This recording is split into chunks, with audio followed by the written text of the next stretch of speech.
عليكم ورحمة الله وبركاته. الحمد لله رب العالمين، والصلاة والسلام على أشرف المرسلين وعلى آله وأصحابه وأزواجه وذرياته وأهل بيته أجمعين. أما بعد، فقد قال الله تعالى في القرآن العظيم وفي الفرقان المجيد: أعوذ بالله من الشيطان الرجيم، بفضل بسم الله الرحمن الرحيم. وجعلنا من الماء كل شيء حي أفلا يؤمنون. صدق الله العلي العظيم. قال نبينا محمد رسول الله صلى الله عليه وسلم: كل شيء خلق من ماء، أو كما قال عليه الصلاة والسلام. رضينا بالله ربا وبالإسلام دينا وبمحمد صلى الله عليه وسلم نبيا ورسولا. يا سيدي يا رسول الله، خذ بيدي قلت حيلتي أدركني يا شفيع المذنبين. اللهم صل وسلم على رسولك سيدنا ونبينا مولانا محمد وعلى آل سيدنا محمد وبارك وسلم عليه. எல்லா புகழும் புகழ்ச்சியும் உருவமற்ற ஏக இறைவனாம் அல்லாஹ் ஒருவனுக்கே உரித்தாக்கி அகிலத்தின் அருள் கொடையாக வந்துதித்த நமது உயிரிலும் மேலான கண்மணி முஹம்மது முஸ்தபா ரசூலுல்லாஹி ஸல்லல்லாஹு அலைஹி வஸல்லம் அவர்கள் மீது ஸலவாத்தும் சலாமும் கூறியவனாக என் உரையை துவங்குகிறேன். எல்லாம் வல்ல அல்லாஹு ஜல்ல ஜலாலுஹு எதை சொல்லவும் கேட்கவும் வாய்ப்பளித்தானோ அதன்படி நடந்து நல்ல மூமின்களாக வாழ்ந்து இந்த உலகத்தை விட்டு பிரிகிற பொழுது லா இலாஹ இல்லல்லாஹ் முஹம்மதுர் ரசூலுல்லாஹ் என்ற கலிமாவை மொழிந்து ஜன்னத்துல் ஃபிர்தௌஸை கண்ணால் கண்டு அகமகிழ்ந்து சிரித்த வண்ணமாக வர்ணிக்கக்கூடிய நல்பாக்கியம் பெற்ற மக்களில் அல்லாஹ் நம்மை ஆக்கி அருள்வானாக. மரணித்தும் மரணிக்காத இறைநேசரின் கூட்டத்தில் அல்லாஹ் நம்மை ஆக்கி அருள்வானாக. நாளை மறுமையிலே முத்து முஹம்மது ரசூலுல்லாஹி ஸல்லல்லாஹு அலைஹி வஸல்லம் அவர்களின் திருக்கரங்களால் ஹவுதுல் கௌசர் என்கிற தடாகத்தில் நீர் பருகி அன்னாரின் ஷஃபாஅத்தை பெற்று அன்னாரின் கரம் பிடித்து ஜன்னத்துல் ஃபிர்தௌஸ் என்ற உயர்ந்த சொர்க்கத்தில் அவர்களோடு அல்லாஹ் நம்மை சங்கமிக்க செய்வானாக. எல்லாவற்றுக்கும் மேலாக இறை அன்பை பெற்று இறைவனை பார்த்து பரவசம் அடையக்கூடிய அவருடைய லிக்காவையும் ரிலாவையும் பெற்ற மக்களில் அல்லாஹ் நம்மை ஆக்கி அருள்வானாக. அருமையான மூமின்களே, கடுமையான வெப்பம் மக்களை வாட்டிக் கொண்டிருக்கிறது. எல்லோ என்று சொல்லக்கூடிய கதிர்வீச்சுகள் அதிகரிக்க அதிகரிக்க தண்ணீர் பற்றாக்குறைகள் ஏற்பட்டு கொண்டே இருக்கிறது என்பதை எல்லோரும் நிதர்சனமாக பார்த்து கொண்டிருக்கிறோம். அதிலும் குறிப்பாக மேகதாட்டு அணை என்று சொல்லி இப்பொழுது எல்லா பத்திரிகைகளிலும் தலைப்புச் செய்திகளாக வந்து கொண்டிருக்கிறது. அந்த மேகதாட்டு அணை என்கிற அந்த அணையை கட்டவிடாமல் ஆக்க வேண்டும் என்று சொல்லி தமிழக முதல்வர் கர்நாடகத்திற்கு செல்ல இருக்கிறார் என்கிற தகவலை பார்த்து கொண்டிருக்கிறோம். என்ன காரணம்? நமக்கு காவேரியிலிருந்து திறந்து விடப்படக்கூடிய தண்ணீர் ஜூன் மாதம் 12ஆம் தேதி திறந்து விடப்பட்டிருக்க வேண்டும். ஆனால் இதுவரைக்கும் திறந்து விடப்படவில்லை. இதற்கிடையில் மேகதாட்டு அணை என்ற ஒரு அணையை கட்டுவதற்கு கர்நாடக அரசு முயற்சித்துக் கொண்டிருக்கிறது. அதை கட்டக்கூடாது என்று சொல்லி தமிழகம் எதிர்ப்பு தெரிவித்துக் கொண்டிருக்கிறது. கட்டலாம் என்று கர்நாடகம் முடிவு செய்வதற்கு காரணம் என்று சொன்னால், மத்தியில் ஆளும் அரசு தொட்டியை ஆற்றியும் விடுகிறது, பிள்ளையை கிள்ளியும் விடுகிறது. மேகதாட்டு அணை கட்டுவதற்கு தமிழகத்தில் அனுமதி வாங்க வேண்டாம் என்று மத்திய அமைச்சர் ஒருவர் பேச, அந்த பேச்சை எடுத்துக்கொண்டு கர்நாடகம் நாங்கள் கட்டப் போகிறோம் என்று சொல்லுகிறார்கள்.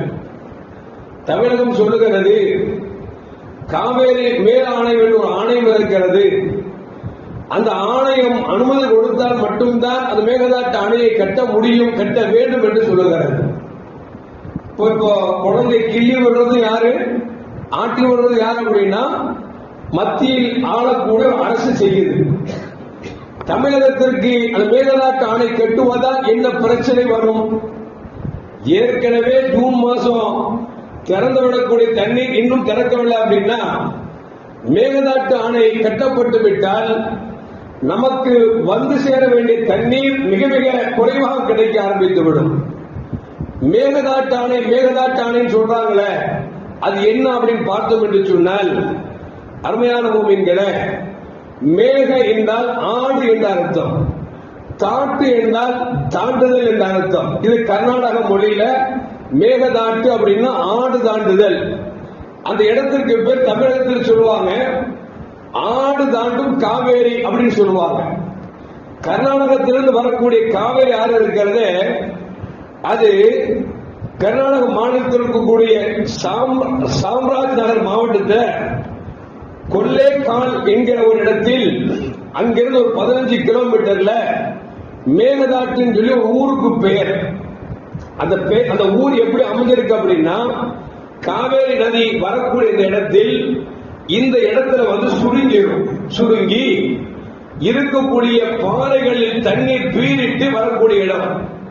இந்த இடத்தை ஆடு கூட கடந்து விடும் என்பதால் ஆடு தாண்டும் காவேரி என்று பெயர் வாங்கியிருந்தது. அத கர்நாடகத்தில் மேகதாட்டு அணை என்று சொல்கிறார்கள். இந்த இடத்துல கிட்டத்தட்ட அவர்கள் 6000 கோடி நினைக்கிறேன் அந்த கோடியை செலவழித்து தங்களுக்கு தேவையான மின்சாரத்தை தயாரிப்பதற்கும் அதுபோன்று தங்களுக்கு தேவையான தண்ணீரை சேமித்து வைப்பதற்கும் ஒரு அணை கட்டுவதற்கு முயற்சி செய்து கொண்டிருக்கிறார்கள். அந்த அணை கட்டப்பட்டு விட்டால் தமிழகத்துக்கு வர வேண்டிய நீர் போதாமை ஆகிவிட்டது என்று சொன்னால் மக்கள் ரொம்ப சிரமப்படணும். இன்னும் சொல்ல போனா தமிழகத்துக்கு சொல்லுவாங்க வந்தோரை வாழ வைக்கும் பூமின்னு சொல்லுவாங்க. தமிழ்நாட்டில் இருக்கக்கூடிய மக்கள் தொகை எடுத்துக்கிட்டீங்க அப்படின்னா எல்லா மாநிலத்தோடு இருக்கிறாங்க, எல்லா நாட்டு மக்களும் இருக்கிறாங்க. கர்நாடகாக்காரர் இருக்கிறாங்க, ஆந்திராக்காரர் இருக்கிறாங்க, கேரளாக்காரர் இருக்கிறாங்க. உலகத்தில் எல்லா பாகங்களிலிருந்து மக்கள் இருக்கிறாங்க, இங்க வசிச்சுட்டு இருக்கிறாங்க. இது அறிவுள்ளவங்களுக்கு மட்டும் இல்லைங்க. இந்த லூஸ் ரோடு சுத்திட்டு பாத்தீங்களா, பைத்தியமா சுத்தும் பாருங்க. போய் பேசுங்க, இல்ல ஆந்திராவில பேசும், இல்ல கர்நாடக மொழியில பேசும், அல்ல மலையாளத்தில் பேசும். ஏன்னா கிறுக்கு கூட தெரிஞ்சிருக்குது தமிழ்நாட்டுக்கு போனா சுகம் கிடைக்கும், தமிழ்நாட்டுல போனா நிம்மதி கிடைக்கும் அப்படின்னு செய்யுது. இன்னைக்கு சுத்திட்டு தெரியல கிறுக்கு லூஸ் எல்லாம் பாத்தீங்கன்னா தமிழகத்து மக்கள் அல்ல, வெளி மாநிலங்களிலிருந்து வரக்கூடிய அந்த லூசுகளுக்கு கூட தெரிகிறது தமிழகத்திற்கு சென்றால் நிம்மதியாக வாழலாம் அப்படின்னு தெரிஞ்சிருக்குது. எதுக்கு சொல்ல வர அப்படின்னா, இந்த மேகதாட்டு அணை கட்டிட்டான்னு வச்சுக்கீங்களேன், நம்மால என்ன செய்வான், கர்நாடகாரெல்லாம் வெளியே போக முடியுமா? இப்படி பிரச்சனை வரமா இல்லையா? இந்த பிரச்சனை வராமல் இருப்பதற்கு எங்களுக்கு என்ன தண்ணீரை கொடுக்க வேண்டும் என்று சொல்லி காவேரி மேல் ஆணையம் சொல்லுகிறதோ அதை திறந்து விடுங்கள், வருகிற வழியிலே மேகதாட்டு அணை கட்டக்கூடாது என்று சொல்லி இன்றைக்குள்ள முதல்வர் மட்டுமல்ல, இதற்கு முன்னால் இருந்த முதல்வர்கள் முதல் எல்லோரும் எதிர்த்து தெரிவிச்சிட்டு இருக்கிறார்கள். எதற்கு சொல்லுவார் என்று சொன்ன அருமையான மக்களே, இப்படி பார்க்கிற பொழுது தண்ணீர் பற்றாக்குறை என்பது இன்று அதிகரித்துக் கொண்டே இருக்கிறது. இன்னும் சொல்ல போனால் புவியின் சுற்றுச்சூழலுடைய சூழல் எப்படி இருக்கிறது சொன்னால் தண்ணீர் பஞ்சம் அதிகரித்துக் கொண்டே இருக்கிறது. உலகளாவிய கணக்கெடுப்பின் பிரகாரம் 85% மக்கள் வறட்சியான பகுதியிலே வாழ்ந்து கொண்டிருக்கிறார்கள். இன்னும் சொல்ல போனால் உலகத்தில் 78 கோடி பேர் தண்ணீர் வசதி இல்லாமல் வாழ்ந்து கொண்டிருக்கிறார்கள்.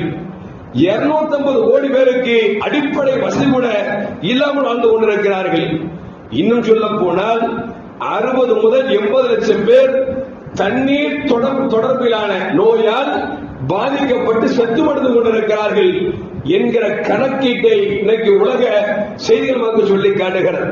அருமையான சொல்லுவார்கள், ஒரு காலத்தில் பணத்தை தண்ணீர் போன்று செலவு செய்யாது என்று சொல்வார்கள். அது பழைய மொழி. புதுமொழி என்ன அப்படின்னா, தண்ணீரை பணத்தை போன்று செலவு செய் என்று சொல்லக்கூடிய அளவிற்கு இன்றைக்கு தண்ணீர் தட்டுப்பாடு அதிகரித்துக் கொண்டே இருக்கிறது. இன்னைக்கு காசு வச்சவங்க நிறைய பேர் இருக்கிறாங்க. ஆனா தண்ணிங்கிறது ரொம்ப ரேரா இருந்துட்டு இருக்கு. தண்ணீர் இல்லாமல் உலகம் இயங்குமா என்று சொன்னால் இயங்காது என்பதை நமக்கு குர்ஆனும் ஹதீஸும் சொல்லி காட்டுகிறது. இந்த தண்ணீரை குறித்து அல்லாஹ் ஜல்ல ஜலாலுஹு குர்ஆனில் கிட்டத்தட்ட 59 இடங்களில் திரும்ப திரும்ப சொல்லி காட்டுகிறார். மழை பொழிவிப்பவன் யார், தண்ணீரை அங்கிருந்து கொடுப்பவன் யார் என்று சொல்லி அல்லாஹ் பல விதங்களில் தண்ணீரை பற்றி பேசுகிறார்.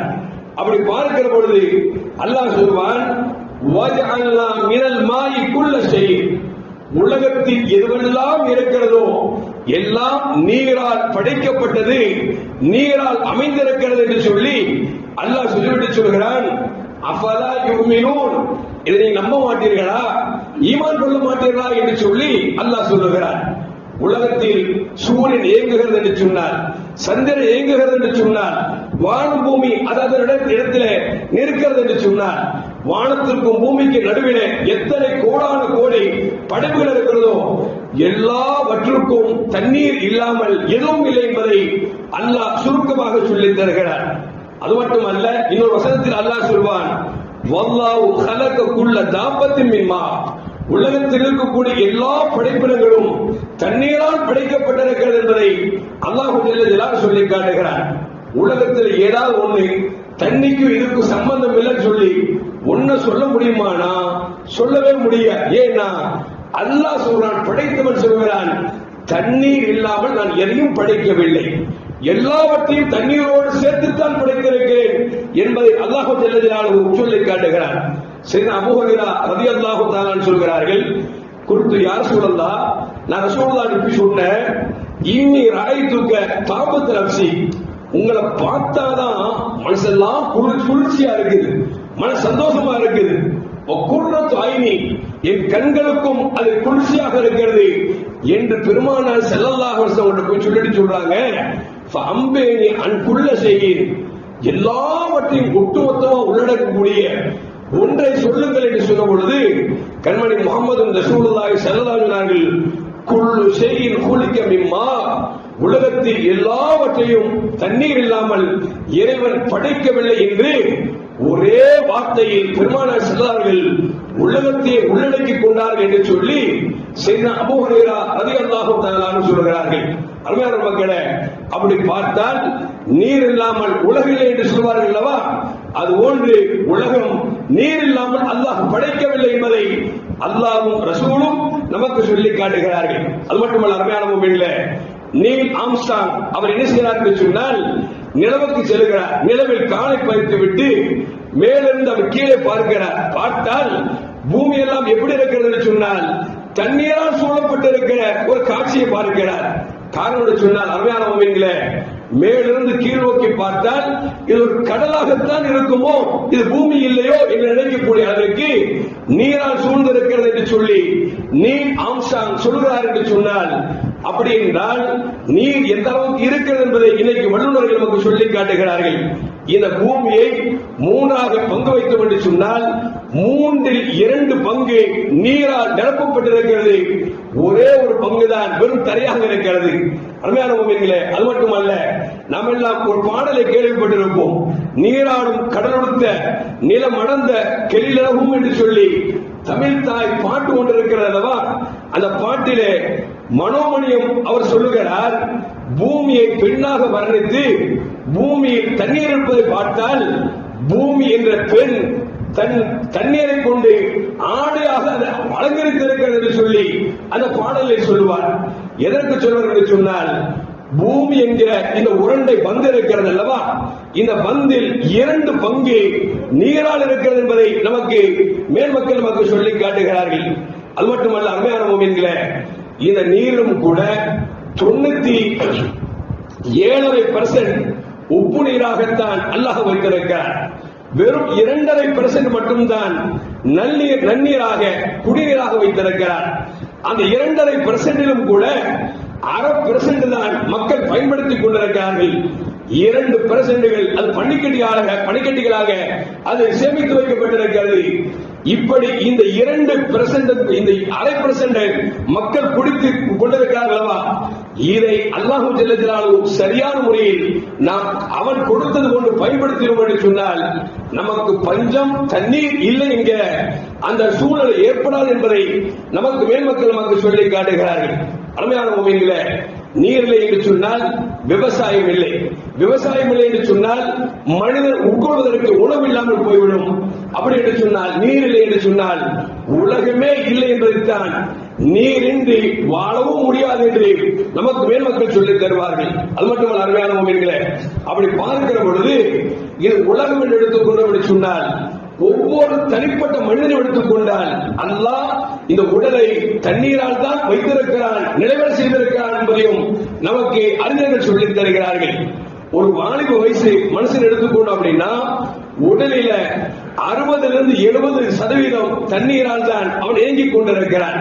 எனவேதான் நடந்தாலும் ஓடினாலும் நம்முடைய உடம்பிலிருந்து வெளிப்படக்கூடிய ஒரு ஆகாரம் என்று சொன்னால் அது நீர் வெளிப்பட்டுக் கொண்டிருக்கிறது. காரணம், நம் உடல் சுமக்கிறது என்று சொன்னால், உயிரோடு இருக்கிறது என்று சொன்னால் 60-70% தண்ணீரால் அது மிதந்து கொண்டிருக்கிறது. அது மட்டுமல்ல, ரத்தம் ஓடுகிறது அல்லவா, இந்த ரத்தத்தில் கூட 82% தண்ணீர் இருக்கிறது.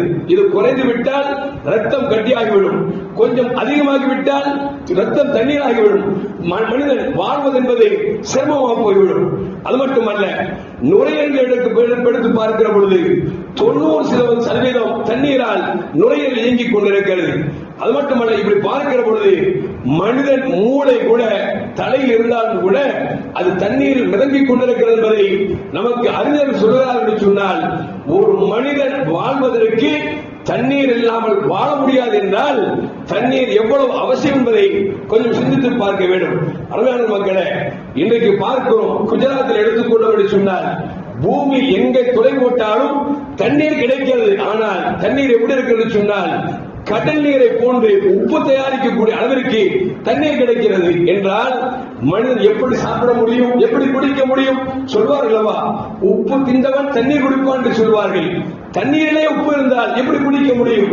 அவர்கள் படுகிற பாடும் கஷ்டம் இருக்கிறது, அலாதியானதாக இருந்து கொண்டிருக்கிறது. இன்னும் சொல்ல போனால் உதகை என்று சொல்லக்கூடிய ஊட்டி சில பகுதிகளில் தண்ணீர் இல்லாமல் வறண்டு போய்விட்டது என்பதை இன்றைக்கு விஞ்ஞானிகள் மக்கள் சொல்லி காட்டுகிறார்கள்.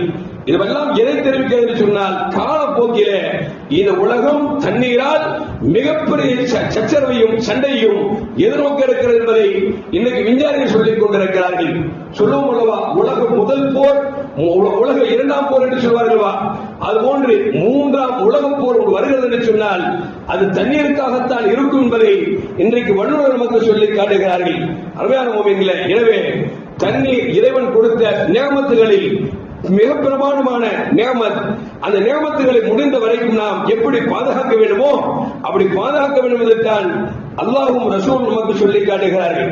அருமையான முஃமின்களே, நபிகள் நாயகம் ஸல்லல்லாஹு அலைஹி சொல்வார்கள், இந்த ஹதீஸை அபூ ஹுரைரா ரலியல்லாஹு அன்ஹு சொல்றாங்க, இன் அவ்வல மா யுஸ்அலு அன்ஹு யௌமல் கியாமா, நாளை மறுமையில் அல்லாஹ் ஜல்ல ஜலாலுஹு மனிதனிடத்தில் கேட்கப்படக்கூடிய கேள்விகளில் முதல் கேள்வி யானி அல் அப்து மினன் நஈம், இறைவன் வழங்கிய நியமத்துகளில் முதல் நியமத்தை பற்றி கேட்கிறான் என்று சொன்னால் அந்த நியமத்தை என்னோட சொன்னால் ஸல்லல்லாஹு சொல்றாங்க, அலம் நுஸ்ஹலக ஜிஸ்மக, உனக்கு உடலின் ஆரோக்கியம் கொடுத்தேனே அதை சரியாக நீ பாதுகாத்தாயா என்று அல்லாஹ் கேட்பான் என்று நபிகள் நாயகம் ஸல்லல்லாஹு அலைஹி சொல்றாங்க. உனக்கு தண்ணீர் கொடுத்தேனே அதை சரியான முறையில் பாதுகாத்தாயா என்று சொல்லி முதல் கேள்வி நியமத்தை பற்றி கேட்கிற பொழுது நியமத் பல கோடிகள் இருக்கிறது. அல்லாஹ் சொல்வான், இன் தஅது நியமத்தல்லாஹி ஃபலா துஹ்சுஹா, நீங்கள் இறைவன் கொடுத்த நியமத்தை என்ன நினைத்தால் உங்களால் எண்ணி முடிக்க முடியாது என்று சொல்கிறானே. எண்ணற்ற நியமத்துகளை கொடுத்த ரப்புல் ஆலமீன் மறுமையில் கேட்கக்கூடிய முதல் நியமத் தண்ணீரை பற்றி என்று பெருமானார் ஸல்லல்லாஹு அலைஹி வஸல்லம் நமக்கு சொல்லி தருகிறார்கள். அந்த தண்ணீர் அது வணக்க வழிபாட்டுக்காக இருந்தாலும் சரி, அது வீடை சுத்தம் பண்ணுவதற்காக இருந்தாலும் சரி, ஒரு அளவு எந்த அளவில் செலவு செய்ய வேண்டுமோ அதைத்தான் செலவு செய்ய வேண்டும் தவிர அதை விட அதிகம் செலவு செய்வது என்பது இறைவனின் பார்வையில் அது குற்றம் என்பதை கண்மணி முகமது ரசூலுல்லாஹி ஸல்லல்லாஹு அலைஹி வஸல்லம் சொல்லித் தருகிறார்கள். அம்ர் இப்னு சுஹைப் ரலியல்லாஹு அன்ஹு அறிவிக்கிறார்கள், நபிகள் நாயகம் ஸல்லல்லாஹு அலைஹி வஸல்லம் ஒரு கிராமத்து தோழர் வந்தார். கேட்டார், ஒது எப்படி செய்வது என்று கேட்டார். நபிகள் நாயகம் ஸல்லல்லாஹு அலைஹி வஸல்லம் ஒவ்வொரு உறுப்புகளையும் மூன்று தடவை கலை காமித்து சொன்னார்கள். ஹாதா உது, இதுதான் உது என்று சொன்னார்கள். ஃபமன் ஜாத அலா ஹாதா ஃபகத் அஸா, இந்த 3 தடவைக்கு மேல் யார் பயன்படுத்துகிறார்களோ அவர் தீங்கிழைத்து விட்டார் என்று நபிகள் நாயகம் ஸல்லல்லாஹு அலைஹி வஸல்லம் சொல்கிறார்கள். வதஅத்தா வதலம, அவர் அதை தாண்டி அதிகமாக செலவு செய்தார் என்று சொன்னால் அநீதம் இழைத்து விட்டார் என்று கண்மணி முகமது ரசூலுல்லாஹி ஸல்லல்லாஹு அலைஹி வஸல்லம் கேட்ட கிராமத்து தோழருக்கு பதில் கொடுத்தார் என்று சொன்னால், இறைவனை வணங்க அஸ்திவாரம் என்று சொன்னால் ஓது பெருமானார் சொல்வார்கள், ஒது இல்லை என்று சொன்னால் தொழுகை இல்லை, தொழுகை இல்லை என்று சொன்னால் சொர்க்கம் இல்லை என்று சொல்வார்கள். நாம் தொழுகை கூட வேண்டும் என்று சொன்னால், அல்லாஹ்வால் அங்கீகரிக்கப்பட வேண்டும் என்று சொன்னால் ஒழு அவசியம். அந்த ஒழுவில் கூட மூன்று தடவை கழுவது என்பது சுன்னத்து. 3 தடவைக்கு மேல் கழுவது என்பது, அதையும் தாண்டி செய்வது என்பது அநீதம் இழைப்பது என்று நபிகள் நாயகம் ஸல்லல்லாஹு அலைஹி வஸல்லம் சொல்லி தந்தார்கள். அது மட்டுமல்ல, அருமையான முஃமின்களே, சஅத் பின் அபீ வக்காஸ் ரலியல்லாஹு தஆலா அன்ஹு ஒழு செய்து கொண்டிருக்கிறார்கள். கண்மணி முகமது ரசூலுல்லாஹி ஸல்லல்லாஹு அலைஹி வஸல்லம் அவர்களை கடந்து செல்கிறார்கள். கடந்து செல்கிற பொழுது தோழர் ஒழு செய்வதை பார்க்காமல் சென்று விடுவார்களா, கவனித்துக் கொண்டே இருக்கிறார்கள். பார்த்தால் சஅத் பின் அபீ வக்காஸ் ரலியல்லாஹு தஆலா அன்ஹு தண்ணீரை கொஞ்சம் அதிகமாக செலவு செய்கிறார்கள். பெருமானார் ஸல்லல்லாஹு அலைஹி வஸல்லம் கேட்டாங்க, மாஹாத ஸரஃப், என்ன தண்ணியை நீங்கள் வீண் விரயம் செய்கிறீர்கள் என்று கேட்ட பொழுது அந்த சஹாபி கேட்டாங்க, யா ரசூலல்லாஹ், ஒழு செய்யும் போது தண்ணீரை செலவு செய்வதும் வீண் விரயமா, ஒழுவில் வீண் விரயம் இருக்கிறதா என்று கேட்டார்கள். நபிகள் நாயகம் ஸல்லல்லாஹு அலைஹி வஸல்லம் சொன்னாங்க, நகம் மயின் குன்த அலா நஹரின் ஜாரின், ஓடக்கூடிய ஆறே ஓடினாலும் கூட அதில் 3 தடவை தான் கழுக வேண்டும் தவிர நதிதான் ஓடுகிறது, ரிவர் தான் ஓடுகிறது என்று சொல்லி 3 தடவைக்கு மேல் நீ கழுகினால் அது வீண் விரயம் என்று பெருமானார் ஸல்லல்லாஹு அலைஹி வஸல்லம் அபூ பக்கர் ரலியல்லாஹு அன்ஹு சொன்னார்கள் என்கிற வரலாறும் ஹதீஸிலே பதிவு செய்யப்படுகிறது. அருமையான முஃமின்களே, சொன்னது மட்டுமல்ல, பெருமானார் ஸல்லல்லாஹு அலைஹி எப்படி ஒழு செய்வார்கள் என்பதை செய்த அனஸ் ரலியல்லாஹு தஆலா பெருமானாரின் பணிவிடையாளர் அவர்கள் சொல்லுகிறார்கள், கான நபி ஸல்லல்லாஹு அலைஹி வஸல்லம், நபிகள் நாயகம் ஸல்லல்லாஹு அலைஹி என்ன செய்வார்கள் என்று சொன்னால், யக்தஸிலு பிஸ்ஸா இலா 5 அம்தார் வ யதவல்லஹு பில் மௌத், பெருமானார் ஒழு செய்கிற பொழுது ஒரு உள்ளங்கை அளவிற்கு தண்ணீர் எடுத்து ஒழு செய்வார்கள். ஒரு சா எடுத்து குளிப்பார்கள். ஒரு சா என்பது 5 முத்து என்று சொல்வார்கள். 5 உள்ளங்கை அளவுக்கு தண்ணீர் எடுத்து மேலெல்லாம் குளிப்பார்கள். ஒரு முத்து தண்ணீர் எடுத்து தாங்கள் ஒழு செய்வார்கள். இது பெருமானார் ஸல்லல்லாஹு அலைஹி வஸல்லம் வழக்கமாக இருந்தது என்பதை அனஸ் ரலியல்லாஹு தஆலா மட்டுமல்ல, உம்மஹாத்துல் மூமினீன் என்று சொல்லக்கூடிய அன்னை ஆயிஷா ரலியல்லாஹு தஆலா சொல்கிறார்கள், கான யக்தஸிலு பிகதரி சாயின் வ யதவல்லஹு பிகதரி முத்தி, பெருமானார் ஸல்லல்லாஹு அலைஹி வஸல்லம் ஒழு செய்தால் ஒரு முத்து, ஒரு உள்ளங்கை அளவிற்கு தண்ணீரை கொண்டு ஒழு செய்வார்கள். குளித்தால் ஒரு சா என்று சொல்லக்கூடிய 5 உள்ளங்கை அளவிற்கு தண்ணீர் எடுத்து குளிப்பார்கள். இது நபியின் நபி வழியாக இருந்தது என்று சொல்லி அன்னை ஆயிஷா ரலியல்லாஹு தஆலா அன்ஹா சொல்லி காட்டுகிறார்கள். இன்றைக்கு பார்க்கிறோம் தண்ணீர் எப்படியெல்லாம் வீண்வரைக்கும் செய்யப்படுகிறது என்பதை கொஞ்சம் நினைத்து பேசுகிறோம் என்று சொன்னால் நான் யாரையோ தாக்குவது போன்று தெரிந்துவிடும். நான் யாரையும் தாக்குவதற்கு வரவில்லை. சாதாரண பார்க்கிறோம், ஒழுசிய பைப்பை திறந்தாங்க வச்சுங்களேன், அப்படி திறந்து விட்டா கடகடன்னு இந்த தோட்டங்களுக்கு தண்ணீர் பாய்ச்சுற மாதிரி ஃபுல்லா திறந்து விட்டுட்டு பேசிட்டு இருப்பாங்க சில பேர். இன்னும் சொல்ல போனா காம சுட்டா வச்சுங்களேன், பைப்பு அடைக்கிறதா இல்ல, பாதி பைப்பு அடைச்சிட்டு ஓடி வருவார், அங்க தண்ணி ஃபுல்லா வீணாகிட்டு இருக்கும். சல்லல்லாஹு ஒழு செஞ்சா ஒரு முத்தில ஒழு செஞ்சாங்க, நாம ஒட்டு மொத்தத்தில் ஒழு செஞ்சுட்டு பைப்பை கூட மூடுவதற்கு நமக்கு நேரம் இல்லை என்று சொன்னால் தண்ணீர் அருமை நமக்கு தெரியவில்லை. அதிலும் சொல்ல போனா இந்த பாத்ரூமுக்கு போறாங்க பாருங்க, அல்லாஹ் அக்பர். இன்னும் சொல்ல போனா பள்ளிவாசல்ல பாத்ரூம் அப்படிங்கிறது தொழுகையாளுக்கு ஏற்பாடு செய்யப்பட்டிருக்கு. ஃபஜருக்கு தொழுகவே வரமாட்டார், 7 மணிக்கு கரெக்டா பாத்ரூம் போவார். அது போனாருக்கு தப்பு இல்லை, போகட்டும், பாவம் அவருக்கு வீட்டுல வசதி வாய்ப்பு இல்லாம இருக்கலாம், அது வெளியூர்ல வந்திருக்கலாம், போகட்டும். அங்க போனா தண்ணீரை திறந்து விட்டு உட்கார்ந்து, ஏன்னா இவர் காத்து போட்டா சவுண்ட் வெளியே கேட்கணும் பை பண்ணிச்சுவாரு, திறந்து விட்டுட்டு உட்கார்ந்து இருப்பார். என்ன நியாயம்? அது மட்டுமல்ல, சரி தண்ணியை திறந்து விட்டார்ல, கக்கூசில பாத்தீங்கன்னா பாத்ரூம் போயிருப்பாரு, அதை சரியாக தண்ணி ஊத்தி தள்ளாம போயிட்டு இருக்காரு. இவ்வளவு தண்ணி வேஸ்ட் பண்ணி செய்ய வேண்டிய காரியத்தை செய்யாமல் தண்ணீரை வீண் விரைவு செய்கிறோம் சொன்னால் அல்லாஹ் காப்பாற்றும். இன்னும் சில பேர் தண்ணீர் திறப்பாங்க, பைப் மூடாது, அப்படி சொல்லுவாருன்னா அப்படி விட்டுட்டு போயிடுவார். நம்ம என்ன செய்யணும்? எவ்வளவு ஆத்திரத்தில் வந்த பாத்ரூமுக்கு திறந்து பாத்ரூம் போயிட்டோமா இல்லையா, எவ்வளவு நிம்மதி கிடைக்குது. இப்ப திறந்த பைப் மூடலன்னா என்ன செய்யணும்? பள்ளிவாசல் நிர்வாகிகள்கிட்டயோ அல்லது வேலைக்காரர்கள் பணியாளர்களை சொல்லி பைப்பு மூடன்னு சொன்னாலும் பிரச்சனை தீர்க்க முடியும். தொடர்ந்து அந்த பைப்பை மூடாம தண்ணி போயிட்டே இருக்கும். நம்ம நிர்வாகிகள் செய்து போயிருக்க மாட்டாங்க, பணியாளர்கள் போயிட்டு இருக்க மாட்டாங்க, தண்ணி போயிட்டே இருக்கும். தண்ணி பார்த்தா அடுத்த ரோகருக்கு தண்ணி இருக்கு. என்னன்னு கேட்டா காலையில 1 மணி நேரம் போட்டா எப்படி இருக்கும்? அங்க தண்ணி போயிட்டே இருக்குது.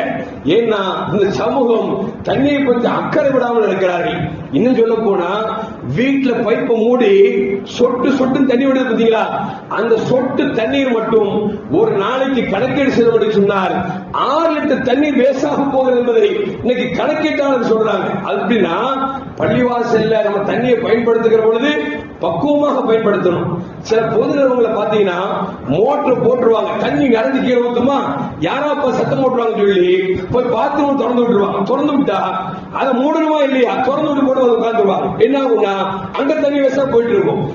எதை மறைப்பதற்கோ ஒன்றை திறக்க அல்லாஹ் பார்க்கிறான் என்கிற எண்ணங்களை எடுத்து சொன்னால் அல்லாஹ் காப்பாற்றும். எதுக்கு சொல்ல வர அப்படின்னா, அது பொது தண்ணியாக இருந்தாலும் சரி, நம் வீட்டு தண்ணியாக இருந்தாலும் சரி, அசூல் சொன்னாங்கல்ல, நாளை மறுமையில் இறைவன் கொடுத்த நியமத்துகளில் ஆக முக்கியமான நியமத்தாக இறைவன் தண்ணீரை பற்றி கேட்கிறான் என்று சொன்னால் தண்ணீர் எவ்வளவு அவசியம் யோசிச்சு பார்க்கணும். ஒண்ணு இல்லைங்க, குடி தண்ணி நம்ம கேன் வாட்டர் மெட்ராஸ் எல்லாரும் வாங்குறோம். ஒரு நாளைக்கு தண்ணி கிடைக்கல வச்சுங்களேன், என்ன அலமோதர பாக்குறீமா இல்லையா? எப்பா தண்ணி இருக்கா? இல்ல. அங்க இருக்கு, அங்க இல்ல. அவர் சொல்றார் 30 ரூபாய் கேளு, அங்க 50 ரூபாய் விற்கிறார். 50 ரூபாய் பெருசு இல்லைங்க, 100 ரூபாய் தண்ணி வாங்குறீங்க, அந்த தண்ணி தான் உள்ள இறங்குது. அப்படின்னா ஒரு கேன் வாட்டர் கிடைக்கணும்னு எவ்வளவு அல்லல் படம் யோசிச்சு பார்க்கும். ஒருவேளை தண்ணி கிடைக்கணும் வச்சுங்களேன், என்ன ஆகும்? அல்லாஹ் காப்பாற்றணும். பல இடங்களில் தன் சிறுநீரை குடிக்கக்கூடிய இடங்கள்லாம் இருக்கக்கூடிய காட்சியை பார்த்துக் கொண்டிருக்கிறோம். அப்படி என்று சொன்னால் தண்ணீர் எவ்வளவு அவசியம் என்பதை கொஞ்சம் யோசித்து பார்க்க வேண்டும். அது மட்டுமல்ல, அருமையான மோமின்களே, நபிகள் நாயகம் ஸல்லல்லாஹு அலைஹி வஸல்லம் அபூ சயீத் குத்ரி ரலியல்லாஹு சொல்றாங்க, நபிகள் நாயகம் ஸல்லல்லாஹு அலைஹி வஸல்லம் ஐயுமா மூமினின் அதாம மூமினன் அலா ஜூ, ஒரு மூமின் பசித்திருக்கிறான், அந்த மூமினுக்கு ஒருவன் பசியை ஆற்றுவதற்காக உணவு கொடுத்தால் அல்லாஹ் நமக்கு உணவு தரன்னு சொல்ல சொல்றாங்க, அல்லாஹ் சொர்க்கத்து உணவு தருகிறான் என்று நபிகள் நாயகம் ஸல்லல்லாஹு அலைஹி சொல்றாங்க. இப்ப நீங்க கொடுக்கக்கூடிய சாதாரண அரிசி சோறு என்பது எதை பெற்று தருகிறது சொன்னால் சொர்க்கத்தின் உணவை பெற்று தருகிறார்கள் கண்மணி முஹம்மது ரசூலுல்லாஹி ஸல்லல்லாஹு அலைஹி வஸல்லம். ஒருவர் தாகித்திருக்கிறார், அவருக்கு நீங்கள் தண்ணீர் கொடுத்தால் அல்லாஹ் ரஹீக்கும் மக்தூம் என்று சொல்லக்கூடிய சுவனத்தில் உயர்ந்த பானத்தை தருகிறேன் என்று பெருமானார் ஸல்லல்லாஹு அலைஹி வஸல்லம் சொல்லுகிறார்கள். ஒரு மூமின் ஆடையின்றி இருக்கிறான், அவருக்கு ஆடை உடுத்தினால் சொர்க்கத்தின் ஆடை அல்லாஹ் உடுத்துகிறான் என்று நபிகள் நாயகம் ஸல்லல்லாஹு அலைஹி சொல்கிறார்கள் என்று சொன்னால், அருமையான மக்களே, நாம் குடிக்கிற குடிநீராக இருந்தாலும் உடுக்கிற உடையாக இருந்தாலும் நாம் நமக்கு தேவை போக பிறருக்கு கொடுக்கிற பொழுது அது சொர்க்கத்தின் நீரையும் சொர்க்கத்தின் உணவையும் சொர்க்கத்தின் ஆடை பெற்று தருகிறது என்று சொன்னால் அந்த பொருளை வீண் செய்யலாமா என்பதை கொஞ்சம் யோசித்து பார்க்க வேண்டும். அது மட்டுமல்ல, அருமையான மூமின்களே, ஸஅத் பின் உபாதா ரலியல்லாஹு தஆலா அன்ஹு பெருமானார்ட்ட வர்றாங்க, இன்ன உம்மை மாத்த யார் சொல்லுதா, எங்க உம்மா திடீர்னு மௌத்தா போயிட்டாங்க, அவங்களுக்கு ஏதாவது நல்ல ஆசைப்படுறேன், ஏன்னா சொத்து மொத்தத்தில் நிறைய இருக்கிறது, நான் தர்மம் செய்யலாம் என்று ஆசைப்படுகிறேன் என்று சொல்லிவிட்டு கேட்கிறார்கள். தர்மத்தில் சிறந்த தர்மம் எந்த தர்மம் என்று கேட்ட பொழுது நபிகள் நாயகம் ஸல்லல்லாஹு அலைஹி அஃதலு ஸதகத்தி ஸஅல் மா, நீங்கள் தண்ணீர் இல்லாதவருக்கு தண்ணீர் குடிப்பாட்டுவதற்கிறதே, குடிக்க செய்வதற்கிறதே, அதுதான் சால சிறந்த தர்மம் என்று நபிகள் நாயகம் ஸல்லல்லாஹு தர்மத்தில் சிறந்த தர்மமாக தண்ணீரை சொல்கிறார்கள். அது மட்டுமல்ல, அருமையான முறைகளே, நாம் எல்லாம் கேள்விப்பட்டிருப்போம், ஒரு நடத்தை கெட்ட ஒரு பெண்மணி தாகம் அடிக்கிறது, ஒரு கிணறை பார்க்கிறாள், இறங்கி தான் தாகத்தை தணிப்பதற்கு தண்ணீரை அள்ளி குடித்து விட்டு மேலே வந்து பார்க்கிற பொழுது ஒரு நாய் தன்னுடைய நாக்கை தொங்கவிட்டுக் கொண்டு உள்ளே இறங்க முடியாமல் மேலே சுட்டிக் கொண்டிருக்கக்கூடிய அந்த காட்சியை பார்த்த நன்னடத்தை கெட்ட அந்த பெண்மணி தன்னுடைய கால் அணிந்திருக்க ஷூவை தண்ணீரில் முக்கி பசித்திருக்க நாய்க்கு தண்ணீர் கொடுத்ததால் பெருமானார் சொன்னார்கள், நடத்த கெட்ட பெண்ணும் கூட சொர்க்கத்துக்கு சொந்தக்காரியானால் என்று நபிகள் நாயகம் ஸல்லல்லாஹு சொல்கிறார்கள் என்று சொன்னால், அருமையான மக்களே, ஒரு நாய்க்கு தண்ணீர் கொடுத்தாலும் கூட சொர்க்கம் கிடைக்கிறது என்று சொன்னால் அது எப்படிப்பட்ட தர்மம் என்பதை கொஞ்சம் யோசித்து பார்க்க வேண்டும். அது மட்டுமல்ல, அருமையான முஃமினீன்களே, நபிகள் நாயகம் ஸல்லல்லாஹு சொல்வாங்க, ஸலாசுல் லா யும்னா, மூன்று விஷயங்களை கேட்டு இல்லை என்று சொல்லார்கள் என்று சொன்னார்கள். ஒன்று தண்ணீர் என்று சொன்னார்கள், இரண்டாவது சாப்பிடக்கூடிய பொருள் என்று சொன்னார்கள், மூன்றாவது நெருப்பு என்று சொன்னார்கள். யாக மொத்தத்தில் தண்ணீர் ஒருவர் கேட்டு இல்லை என்று சொல்வது நல்ல மரபல்ல என்பதையும் நபிகள் நாயகம் ஸல்லல்லாஹு அலைஹி வஸல்லம் தருகிறார்கள். அருமையான மக்களே, தண்ணீர் நாம் சாதாரண எடுத்து விடக்கூடாது. மனிதர்கள் நோயை போக்குவதற்கு அது மிகப்பெரிய சிறந்த மருந்தாக பயன்படுகிறது என்பதையும் நபிகள் நாயகம் ஸல்லல்லாஹு அலைஹி வஸல்லம் அல் ஹும்மா மின் ஃபைஹி ஜஹன்னம், காய்ச்சல் இருக்கிறது அது நரகத்துடைய ஜுவாலை என்று பெருமானார் சொல்லிவிட்டு, ஃபஅப்ரிதுஹா, உங்களுக்கு காய்ச்சல் ஏற்பட்டால் தண்ணீரை கொண்டு சிகிச்சை பெற்றுக் கொள்ளுங்கள் என்று நபிகள் நாயகம் ஸல்லல்லாஹு அலைஹி வஸல்லம் சொல்லியிருந்தார்கள். பார்க்கிறோம் அல்லவா, வயிற்று போக்கு வந்தாலும் சரி, வாந்தி வந்தாலும் சரி, ரொம்ப கடினமான நமக்கு உடல் அசை ஏற்பாடும் சரி, என்ன ஏற்றா உள்ள போன குளுக்கோஸ் ஏற்றா, என்ன காரணம்னா அது உடம்புக்கு ஆகாரத்தை தருகிறது, உடம்புக்கு சத்துமானத்தை தருகிறது. தண்ணீர் தான் நோய்க்கு அருமருந்தும் என்பதையும் நபிகள் நாயகம் ஸல்லல்லாஹு அலைஹி வஸல்லம் நமக்கு சொல்லித் தருகிறார்கள். அருமையான மக்களே, இப்படி பார்க்கிற பொழுது தண்ணீர் என்பது சாதாரணமானது அல்ல, இறைவன் கொடுத்த மிகப்பெரிய நியமத்து. அந்த நியமத்தை நம்மால் எத்தனை கோடி கொடுத்தாலும் கூட ஒரு சொட்டு தண்ணீரை தயாரிக்க முடியுமா என்று சொன்னால் முடியவே முடியாது. கடல் நீரை வேணால் உப்பை நீக்கிவிட்டு குடிநீராக ஆக்கலாம், ஆனால் ஒரு நீரை உருவாக்க முடியுமா என்று சொன்னால் யாராலும் உருவாக்க முடியாது. எனவே அல்லாஹ் சொல்கிறான், நாளை மறுமையில் மனிதனுக்கு கொடுத்த நியமத்துகளில் கேட்கப்படக்கூடிய நியமத்துகளில் முதல் நியமத்து தண்ணீரை பற்றி கேட்பேன் என்று ஏன் அல்லாஹ் சொல்கிறார் என்று சொன்னால், தண்ணீர் என்பது அவ்வளவு அவசியமானது. அருமையான மக்களே, 1/4 கிலோ அரிசிய நம்ம சமைக்கணும் வச்சுங்களேன், 1/2 கிலோ தண்ணி ஊற்றணும். ஆனால் சாப்பிட்டுட்டு அந்த பாத்திரத்தை கழுவுவதற்கு 6 லிட்டர் தண்ணீர் செலவு செய்து கொண்டிருக்கிறோம். இன்னும் சொல்ல போனால் தண்ணி கஷ்டம் நமக்கு தெரியாது. ஏன்னா நம்ம போனா அப்படின்னா சோறு வந்துடும், என்ன தண்ணிக்கான தண்ணி வந்துடும், எல்லாம் வந்துடும்.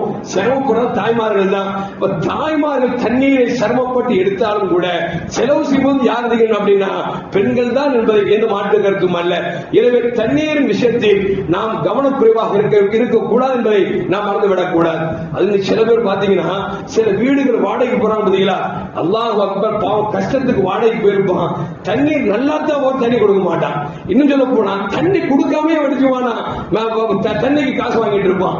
சொல்றாங்க, சும்மா கேட்டாவே இல்லைன்னு சொல்லாதுங்கிறாங்களே, காசு மாசம் மாசம் 1000 ரூபாய் வாங்கிட்டு 500 வாங்கிட்டு தண்ணி கொடுக்க மாட்டேன் அப்படின்னா எவ்வளவு போக்கிருத்தனம் என்பதை யோசிச்சுப்பா. அல்லாஹ் காப்பாத்து. ஏன்னா ஒரு ஆள் வறுமையில நம்ம வீட்டுல வாடகைக்கு வர்றாரு அப்படின்னா அவருக்கு தேவையான தண்ணி கொடுக்கணும். அவர் அதிகமா செலவு செய்ய சொல்லணும், தண்ணி வீண் விலை செய்யாதீங்க நம்ம சொல்லணும். ஆனா அதை விட்டு தண்ணீரை கொடுக்காமலேயே மாதம் 1000 ரூபாய் படுக்க வச்சோம் அப்படின்னா இந்த காசு உள்ள போய் என்ன படுக்க வைக்கும்? கேன்சர் தான் உருவாக்கும். அல்லாஹ் காப்பாத்து. இன்னும் சொல்ல போனா அரசாங்கம் பாருங்க எவ்வளவு குறைவா இருக்கு அப்படின்னா, காலையில வாக்கிங் போகல, தெருவெல்லாம் தண்ணியா இருக்கும். என்ன மழை பெஞ்சா அப்படின்னா கார்பரேஷன் வாட்டர் ஓடிட்டே இருக்கும். பொது இடமா இருந்தாலும் சரி, தனி வீடா இருந்தாலும் சரி, அத தண்ணி வந்து நிறைஞ்சிருச்சுன்னா அடைக்கணுங்கிற சிந்தனை கூட வர மாட்டேது. எவன் வீட்டு தண்ணியோ எப்படியோ போகுது, நிறைஞ்சு வழிஞ்சு போறது மட்டுமல்ல, தண்ணி வீண் வரையும். ரோட்ல போகும்போது மனுஷன் நடக்க முடியாங்க, ஒரு கார்காரன் வந்தா தண்ணி அடிச்சு விட்டுறாங்க, நம்மள திட்டுவாங்க இல்லையா? நான் சமீபத்தில் போயிட்டு இருந்தேன், ஒரு பெரியவர் வந்தார், சொன்ன ஒரு வீட்டுல தண்ணி ஒழுங்கி பார்த்துட்டு சொன்னாரு, அசிங்கமா வார்த்தை சொல்லிட்டு இவெல்லாம் மனுஷனா அப்படின்னா, ஏன் அப்படி பேசுறீங்க, சொந்தக்காரனா அப்படின்னா, இல்ல பாய், நாளைக்கு ஒரு குடம் தண்ணி கேட்டு பாரு, அவன் இல்லன்னு சொல்லுவான். ஆனா தண்ணி பார்த்தா பல குடம் தண்ணி மேல கீழே போயிட்டு இருக்கு. தண்ணி வேஸ்டா போகும் தெரியுது, அடைப்பதற்கு எது ஏற்பாடு செய்ய வேண்டாமா? தெரு பைப்பா பிடித்தான், தண்ணி மழை விழுந்துட்டு இருக்கும், எல்லாரும் தண்ணி பிடிப்பான். முடிச்ச உடனே தண்ணி கொட்டிட்டே இருக்கும், பார்த்துட்டே இருப்பான தவிர சரி தண்ணி போதும், அடைக்கிறதுக்கு வழி ஏற்படுத்த வேணாமா? இதை கூட இந்த சமூகம் செய்யவில்லை என்று சொன்னால் தண்ணீருடைய மகத்துவத்தை பற்றி நமக்கு தெரியலன்னு அர்த்தம். எங்க தண்ணி இல்லாம கஷ்டப்படுறாங்களோ அந்த நாடு நாடு ஆயிடுச்சுன்னா, நம்ம வீடு ஆயிடுச்சுன்னா நம்ம நிலை என்னங்கிறத யோசிச்சு பார்க்கணும். அதனால அல்லாஹ் சொல்லுவான், சும்மா லத்துஸ் அலுன்ன யௌமைதின் அனின் நஈம். நாளை மறுமையிலே அல்லாஹ் ஜல்ல ஜலாலுஹு அவன் கொடுத்த நியமத்துகளை அவன் கேட்பான் என்று அல்லாஹ் ஜல்ல ஜலாலுஹு சொல்கிறான் என்று சொன்னால், எல்லாம் வல்ல அல்லாஹ் ஜல்ல ஜலாலுஹு அவன் கொடுத்த நியமத்தை அளவுக்கு அதிகமாக அவன் கருணையால் கொடுத்தாலும் கூட அளவோடு செலவு செய்து நாளை மறுமையிலே இறைவனுக்கு முன்னால் கைகட்டி நிற்கக்கூடிய மக்களாக ஆக்கிவிடாமல் அல்லாஹ் பாதுகாத்துக் கொள்வானாக. அஸ்ஸலாமு அலைக்கும் வரஹ்மத்துல்லாஹி வபரகாத்துஹு.